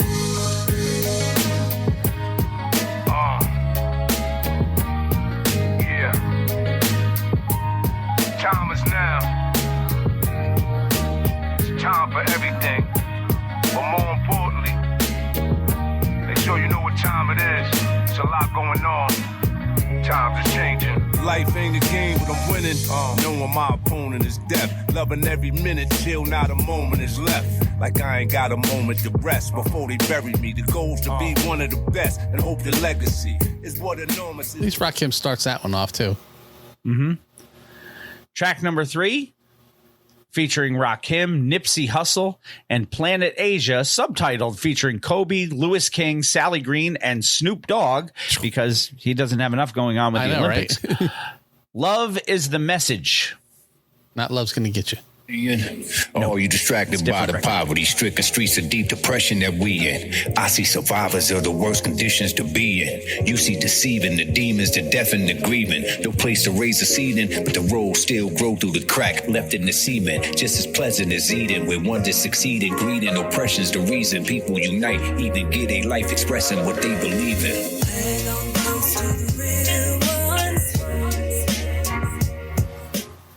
All right. Track number 4, featuring Rakim, 38 Special, and the late great DMX, featuring Fred the Godson and Sky Zoo, God's Playground. Break of dawn, my favorite song. The chase is on. Same shit till my paper long. I build days are long. The basics, pace is gone. If it don't kill it, makes it strong. It's real. The pace is calm. Embrace the storm. Create, perform until greatness comes. Still count your blessings in the cake of form. Can't stop me, even if my brakes was on. I'm still. Y'all snitch to become free. You gotta beat the crack game to become me. See, you got robbed for one key. You was a bitch. I like that one. Yeah, that one, having listened to this when you originally sent it to me, that one was better. Track number 5, featuring Rakim, King Crooked, and Cannabis, again featuring Chino XL and La the Dark Man. This one's called Pendulum Swing. I think that's supposed to be LA the Dark Man, but they didn't capitalize it. No, so it should be LA the Dark Man. I think. Yeah, well, and it's rare Genius makes those kind of errors. Yeah. They're usually pretty good. It's the same way here on Spotify. But hey, yo, yeah. Crooked Eye, oh, okay. So maybe LA stylizes it better. All right, let me get the scratch right. What's in the future for the fusion in the change of rappers are in danger. The flow flyer than a stylist in the exit row. I'm walking around with the sprayer like I'm pest control. You took 21 MCs, put them to rest for show. So I smoked 21 more. God rest they soul. Homie, it's King Crooked Rakim. Now who got the rap juice? I'ma let this tune hit your core like I'm Papoose. Cops have me locked, but I snapped them. That's probably, aside from Be Ill, that's probably my favorite track on the record. Okay. Track number 6. It's kind of funny of the guesting on this one based off of how we started the show. Yeah. Rakim, Joel Ortiz featuring Tri-State and Cool G Rap. Yeah. On International.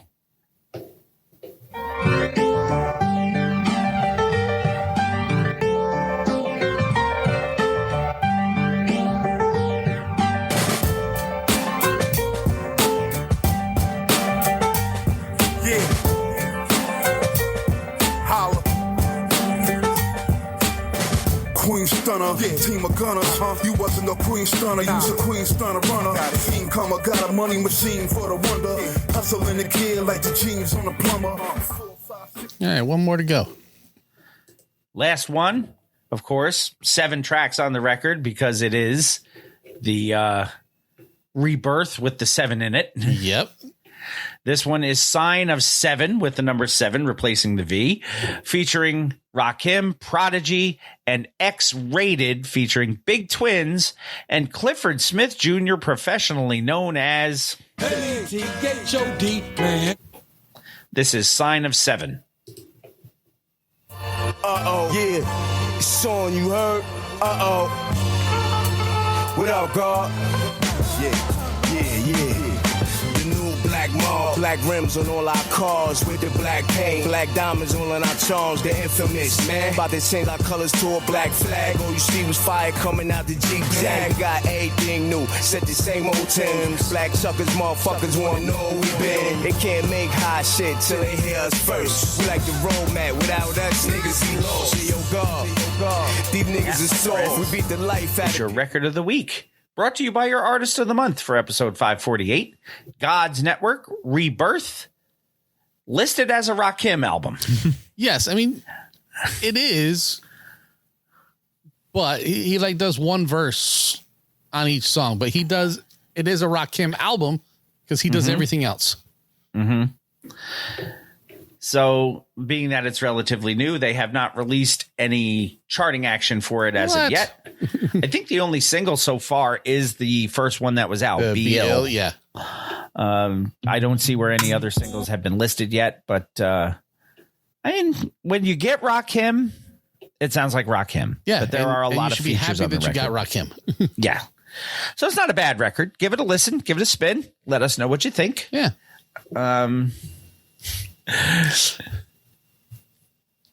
I don't think that's the way any of that goes, but that's fine. Your record of the week, God's Network, Rebirth by Rakim. Your one and done, DJ KJ and MC Cooley C. Our time has come. Yes, it had. Artist of the month is the aforementioned Rakim. Before we take our final break, we do have an old to the new to bring you. We do. And that old to the new is from Frack, who I'd never heard of, and Del the Funky Homo Sapien, who I am quite familiar with. And it's called Potholes.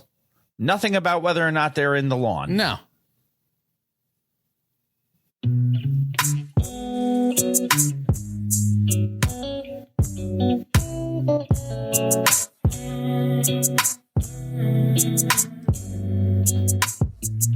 The person meets the Homo sapien. The road is paved with wet cement. I wrote my name in it. And the dead homies hydrated as I poured a Jameson until the cracks in the street all danced to the beat and made the pavement shit. The world go merry-go-round like I'm swinging in a whip like a Cherokee. But the soul carry me off to another zone, overblown and menacing. But I possess the finishing move against my nemesis. Fatality. At this point, it's a vague reality. Said if I watch my plastic bottles, I could save humanity. Said watch how you stepping, dog, and watch your cholesterol. Keep watch till you full of yourself like Russian nesting dolls. Never in a fetal position, I move the needle.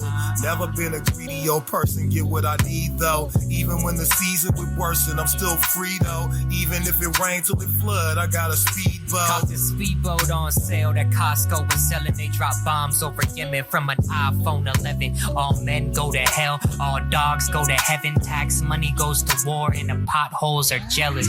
I got more to tell if the listeners open up. I'll resurrect the native lands under where Oakland was. Risking my neck, I'm hands on. I'll be choking up, cause it seems like dead rappers get more promotion, bro. Oh shit. My followers doubled in the afterlife. Traded a beating heart for the streams and charge as a sacrifice. Told the light at the end of the tunnel I was camera shy, cause if they ain't living in the algorithm, then they'd rather die.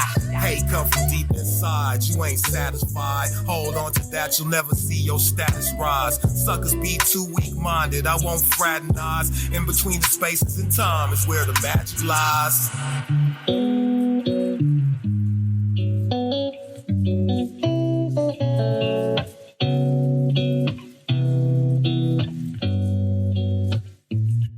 Frack and Del the Funky Homo Sapien with Potholes, your old to the new. Brought to you by Frack, Del the Homo Sapien, and Mr. Throwback Thursday. What'd you think of it? I like it. It's like I said, I had no idea who this dude was. But I kind of dig the two of them together. They work very well together. So maybe this is an old to the new to the old because it's got a little bit of both. Could in it. be. Who knows? I mean, we had one of those last week. So we did. We get more and more of those lately. It's time to take our final break of the day. And when we come back, it will indeed be time for Bill Reed's lyrics on Mr. Throwback Thursday, episode 548. Come on back. Oh, Red Man in the building. I repeat, Red Man is in the building. I got a PSA. Ladies and gentlemen, fasten your seatbelts and smoke your blunts. Right now. Right now. because we're about to get into some convo. We're about to get into some real topics. My boy, Jamie and Bill on Mr. Throwback Thursdays is in the fucking building. Fan. Jamie and Bill, y'all know the topics got to be off the hook. You know the convo got to be sizzling. You know it's no hold bars on what the fuck we talk about. Y'all motherfuckers owe me a blunt when y'all see me. And y'all better promote my music when it drop, because I am a hot topic, nigga. So, ladies and gentlemen, get ready for Jamie and Bill on Mr. Throwback Thursdays. Fan.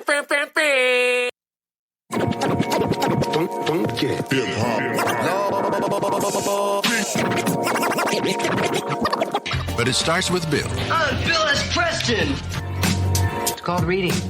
Top to bottom, left to right. Group words together as a sentence. Take Tylenol for any headaches. Midol for any cramps. Most people probably don't listen to the lyrics, but they should. Welcome to Bill Reads Lyrics.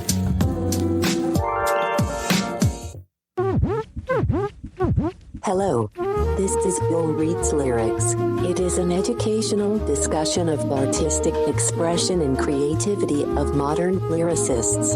Bill may recite explicit or offensive language. Professional supervision is suggested for sensitive listeners. The average views and opinions within these lyrics are not necessarily those of Mr. Throwback Thursday or its hosts, and will be in the area of 160 WPMs. We hope that you will find our presentation precise, humor heavy, and just right. Thanks. Welcome back, Mr. Throwback Thursday, episode 548. It is indeed time for Bill Reads Lyrics, the appropriately disclaimed Bill Reads Lyrics. Yes. And I am, as usual, not sure if I'm ready, but that's neither here nor there. So, all right. Well, let me see what I've got over here. Move that over there. Move this over here. Copy this. Go over to the private chat. And put this over here. And put that right there. Haven't heard from this guy in a bit. I know. Where would you like me to go? We're going to go quick, fast, in a hurry. So we're going to do verse 1. Morning, Captain. Sorry, I didn't see your comment. Morning, Captain. Yes, I see him there. So verse 1 and taking it to the chorus. Yes. We are not including the chorus, I'm assuming. We are not, because we're running a bit long like the D. Okay, let's do it. All right, let's, with no type of ado. None. Sesame Street Grover Stiley, whether nearer or further. We will cue the motherfucking piano. You got an attitude for no reason. Always mad at the world. Like a TV show on some stupid shit with all these badass girls. Your specialty is hanging out, making sure nobody fucks. When the job is done, you're on the low. You ain't nothing but a nasty slut. You don't give a fuck. I know you like to taste that nut. Put a dick on your face, then bust. Keep talking that shit. Say what I'm laying in the cut about. To raise up. You can act mad, but I'm not foul. I came on your face and got you a towel. Like a gentleman. Kissed her hand, and I'm gone. I gotta leave before her man gets home.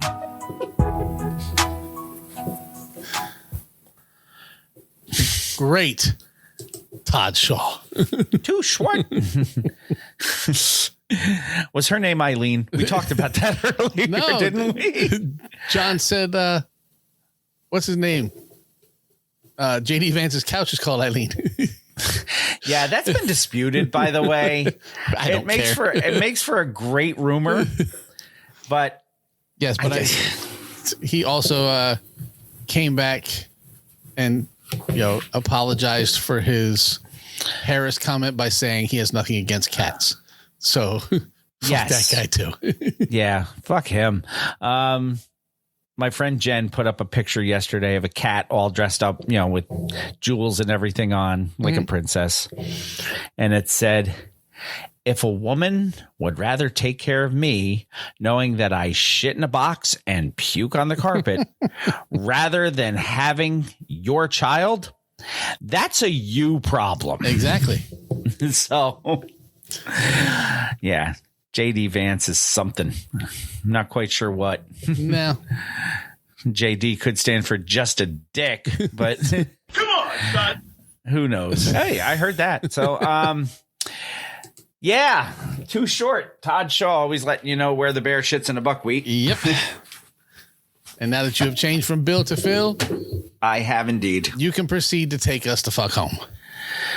Mr. Throwback Thursday, episode 548, brought to you in part by the world's strongest coffee, Death Wish Coffee. You find them on Facebook, Twitter, Instagram, or at deathwishcoffee.com.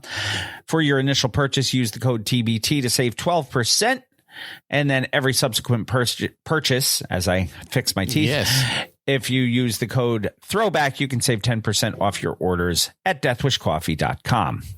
Magic Mind, your secret to a sharper mind and calm energy. Use our limited offer that gets you up to 48% off your first subscription or 20% off one-time purchases with the code Throwback20 at checkout. You claim that offer at magicmind.com/Throwback20.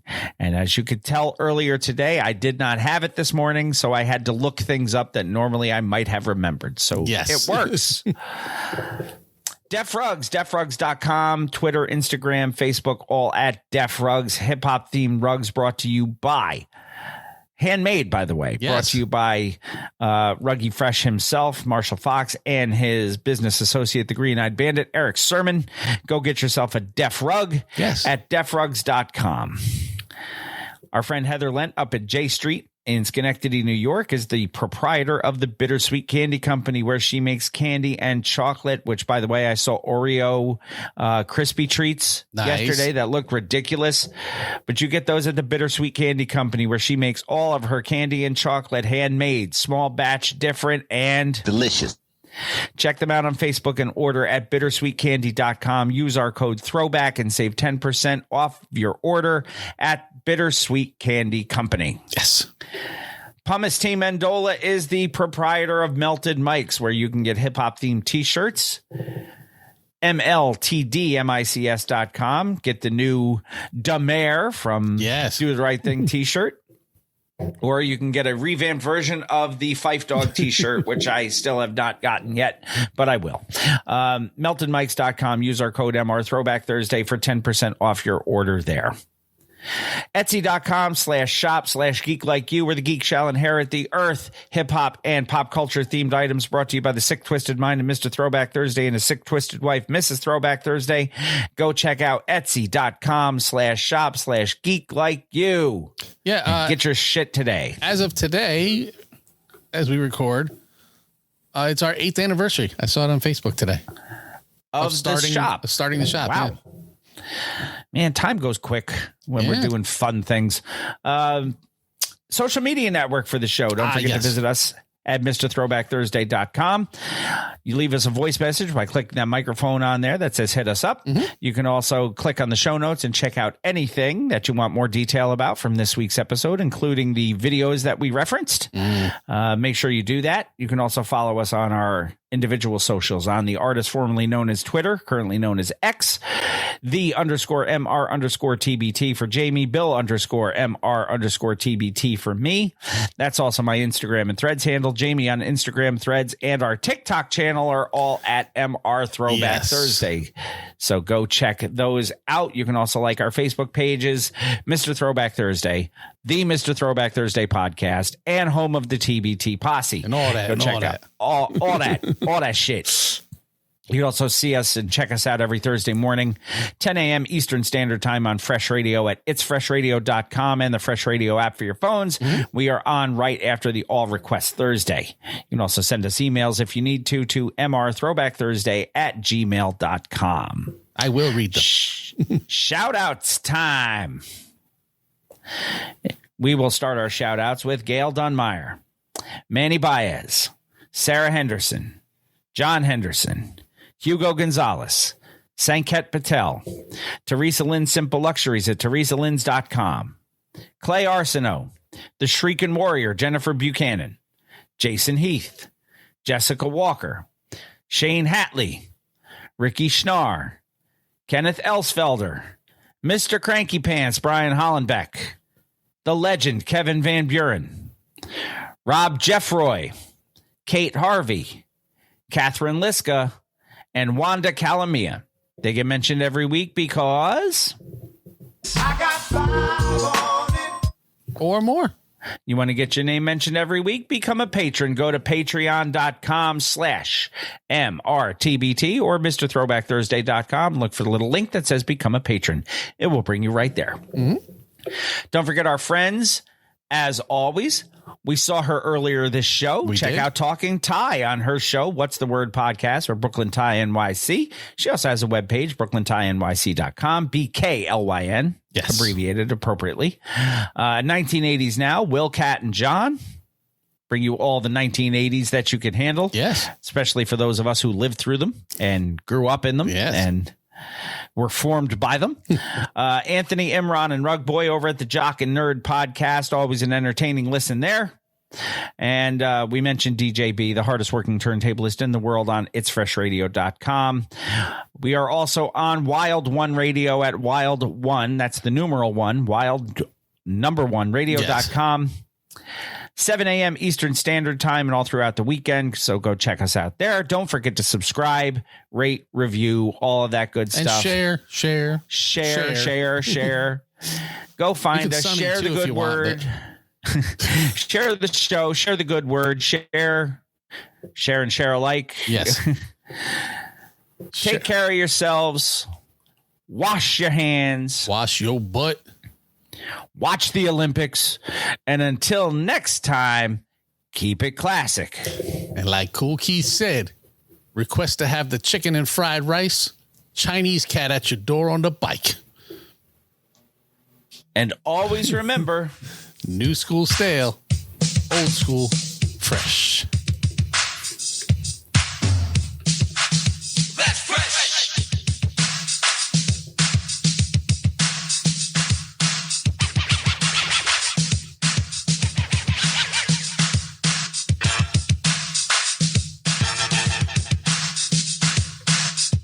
F-R-E-S-H. Fresh, fresh, fresh. Yo, that's fresh.